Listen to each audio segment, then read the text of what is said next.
جب تم اپنے مناسب پورے کر لو، جب تم رسومات حج پورے کر لو، فَإِذَا قَضَيْتُم مَنَاسِكَكُمْ، وہ کام بھی غلط نہیں، وہ کام بھی اللہ کے، مگر ان کو شریک حال نہیں کیا، ان کاموں کو رسوم کو شریک نہیں کیا۔ فرمایا فَإِذَا قَضَيْتُم مَنَاسِكَكُمْ، جب تم کام کاج پورے کر لو، فَاذْكُرُوا اللَّهَ كَذِكْرِكُمْ آبَاءَكُمْ، مجھے ایسے یاد کرو جیسے محبت والوں کو کرتے ہو، جیسے ماں کو کرتے ہو، باپ دادا کو کرتے ہو، بہن بھائیوں کو کرتے ہو، رشتے ناتوں کو کرتے ہو، خلوص سے، محبت سے، ایموشن سے جن لوگوں کو یاد کرتے ہو، مجھے بھی ایسے یاد کرو، مگر تھوڑا سا زیادہ بھی کرو، تھوڑا سا زیادہ بھی کرو۔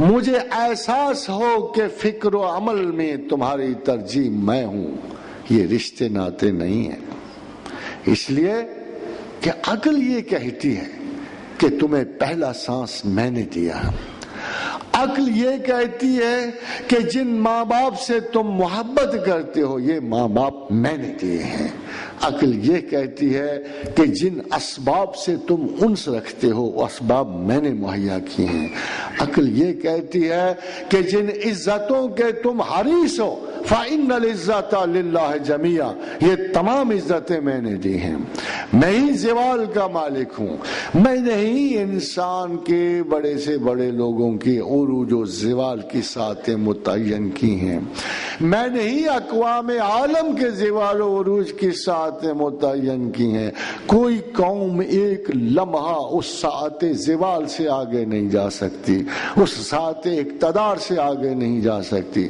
جس کا تعین میں نے کیا ہے، میں ہی تو آخری سانس تک تمہارے ساتھ ہوتا ہوں، میں ہی تمہارے بڑھاپے کی قدر ہوں، میں ہی اچھے بچے دے کے تمہارا بڑھاپا سنوارتا ہوں، اور جب تم بگڑے رہو گے تو برے بچوں سے تمہاری شامت اعمال مرتب کرتا ہوں، میں ہی تو ہوں۔ If I am all important، اگر تم یہ یقین رکھتے ہو کہ I am all important، how can you deal with me with disregard and insult؟ بڑا غصہ کھاتا، بہت۔ دنیا کی حالت آپ دیکھ لو، 55 سال پہ ایک عریضہ آ جاتا ہے، 60 سال پہ کہ موصوف کے ہاتھوں میں راشا آ گیا ہے، گلا بند ہو رہا ہے، سماعت خراب ہو رہی ہے، آنکھوں میں روشنی رہی ہے، kindly we expect you to retire from this and that، آپ پینشن پہ چلے جاؤ، you are no more needed۔ کمال کی بات ہے، اب بوڑھے میاں تسبیح اٹھا رہے ہیں، مصلی لیے ہوئے ہیں، بیٹیوں پر اب اخلاقی اصول مسلط ہو رہے ہیں، یہ وہ کیوں کام ہو رہا ہے؟ بھائی جب اپنے اندر استطاعت نہیں رہی، گرگ ظالم وقت پیری می شود پرہیزگار، اب بوڑھے میاں آپ پرہیزگار ہو گئے ہیں اور سارا زمانہ گنہگار ہو گیا ہے۔ We have always opted to be pious۔ We have always opted to be pious۔ ہم اپنے آپ کو تقدس کے معیارات، یہ جن لوگوں کے پاس آپ لوگ جاتے ہو جو دعویٰ تقدس رکھتے ہیں، کبھی قرآن کی روشنی میں بھی پرکھا کہ یہ کون ہے؟ کبھی آپ نے دیکھا قرآن ان کے بارے میں کیا کہتا ہے؟ یہ جو اپنے آپ کو مقدس بنا کے بیٹھے ہوتے ہیں، سجا کے بیٹھے ہوتے ہیں، ایک مخصوص لبادے میں بیٹھے ہوتے ہیں، ایک انداز معرفت سمیٹے بیٹھے ہوتے ہیں، کبھی آپ نے غور کیا ان کی اصلیت کیا ہے؟ فَلَا تُزَكُّوا أَنفُسَكُمْ، مت اپنے آپ کو پاکباز کو۔ اللہ چڑھتا ہے، تنگ ہوتا ہے کہ کیا فضول دعوے لے کے بیٹھے ہوئے۔ ارے بیوقوفوں، کس پہ دعویٰ تقدس ہے؟ اگر لوگوں پہ ہے تو لوگوں کو آپ ایکسپلائٹ کر رہے ہو، اگر میرے سامنے ہے تو کتنا بڑا جھوٹ ہے۔ دیکھو، دعویٰ تقدس اگر لوگوں کے لیے ہے تو فریب ہے، اور اگر خدا کے سامنے ہے تو جھوٹ ہے۔ کہتے ہیں فَلَا تُزَكُّوا أَنفُسَكُمْ، کون سی پاک بازی؟ هُوَ أَعْلَمُ بِمَنِ اتَّقَىٰ، بہت اچھی طرح جانتا ہوں تم کتنے پاک باز۔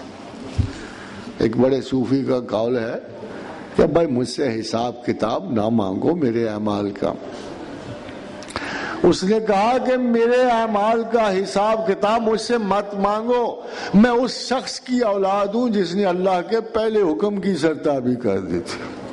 ہے نا سچ؟ کیا خیال آپ؟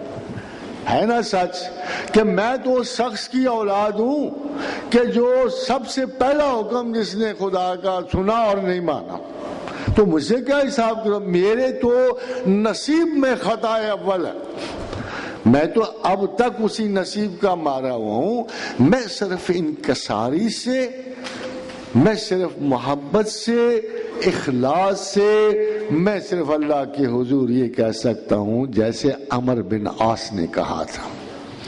جب مرنے لگے تو کہا اللہ تو نے بہت ساری باتیں کرنے کا حکم دیا تھا، ہم نے بہت ساری باتیں نہیں کی، کہ تو نے بہت ساری باتیں کرنے کا حکم دیا تھا، ہم نے بہت ساری باتیں نہیں کی۔ اے اللہ تم نے بہت ساری باتوں سے منع کیا تھا، ہم نے پھر بھی کی۔